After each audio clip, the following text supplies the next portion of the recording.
Good morning everyone, it's Brett here, Lionheart84, and I just thought I'd have a quick look and show you what the frosts are like now. Let me check the date. It is, I should know, it's 27th of November. We've had about 6 or 7 frosts this year. As you can see from the car, this is quite a heavy one here.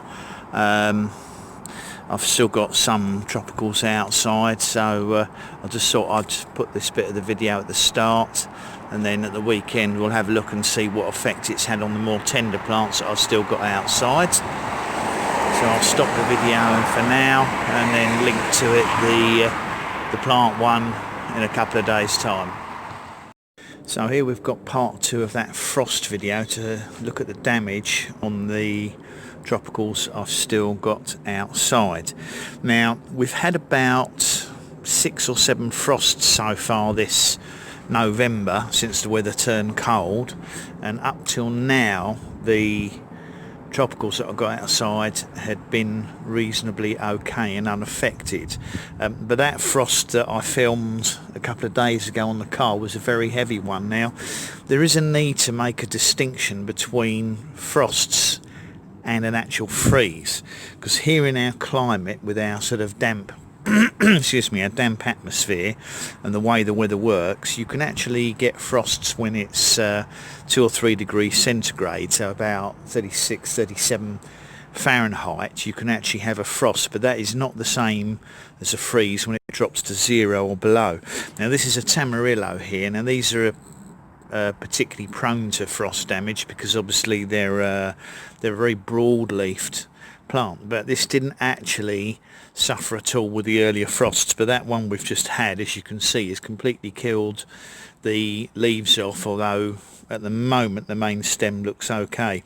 But one of the reasons a lot of the tropicals are not frost hardy is to do with the makeup of the actual plants and the plant cells, because typically hardy plants in the UK have a much heavier concentration of sap and sugars in the cells, which stops them freezing. When you get these soft stem plants like the Tamarillos, they've got a very high water content, which means that the cells the cells are very diluted. So if you get a freeze, what happens is the cells expand and burst, and you end up with a completely dead leaf like this.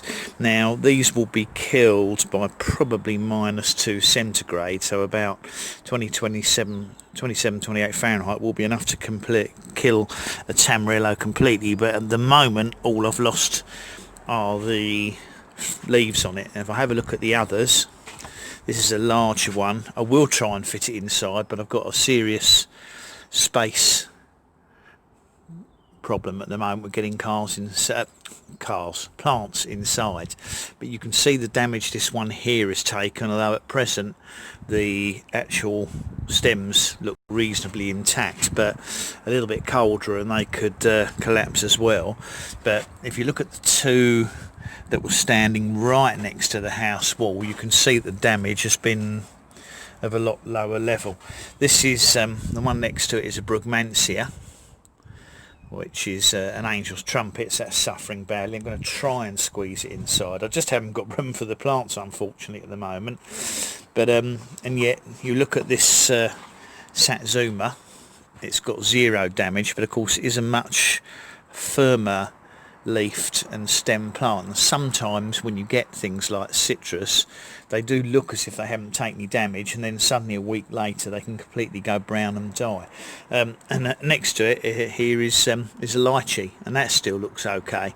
Those brown scorched leaves actually are from earlier in the summer, and they were probably caused partly by sun scorch and partly by salts in the water from the tap here where I've watered it at times. So that's not actually due to the cold. The leaves seem relatively undamaged. There's a little bit of deterioration there, which is probably caused by the frosts, but again I haven't really got room to put a lot of these plants inside, hence the reason for experimenting with the kumquat there outside, and the Satsuma, which is meant to be one of the hardier citrus. That one's not showing any growth compared to the ones I've got in the kitchen, which are growing a little bit where they've moved inside. So it's just interesting to see the difference, but certainly this Brugmansia is looking the worse for wear, so I've got to make a decision whether to perhaps try and cut it back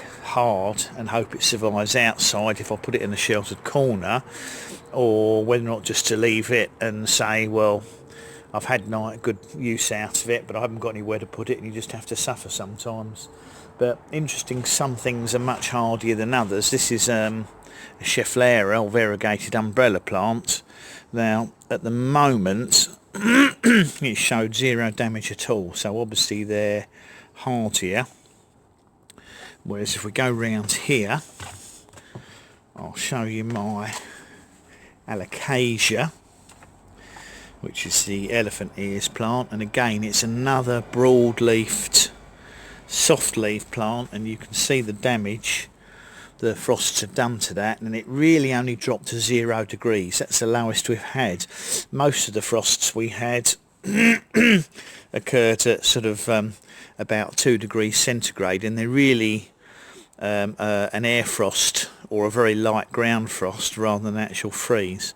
Anyway, that was for anyone who's interested in the effects that our winter temperatures have on some of these plants. I've still got my lemon leaf geranium outside. That's not hardy. That will survive light frosts, but if I get a bad frost, it's obviously going to be a problem. And I really should move my Ionium inside, that Schwarzkopf, which is the purple leaf one, because that's going to suffer badly. That's going to suffer badly if it freezes as well. But it's the softer leaf ones and softer stem plants like the Tamarillos and the Brugmansias that suffer first when you get an air frost. But not quite as bad as I thought it would be. But in any case, I just thought I'd quickly do a video on the cold weather here and how it affects our plants and why we can't keep a lot of the tropicals outside in winter. So thanks for watching, everybody. Please remember to like the video. Obviously share it with anyone you think might be interested in cooler climate growing. Please subscribe to my channel, and if you want to click on the bell, that will give you updates on the next video when it comes out. Catch up with you all soon. Brett out for now.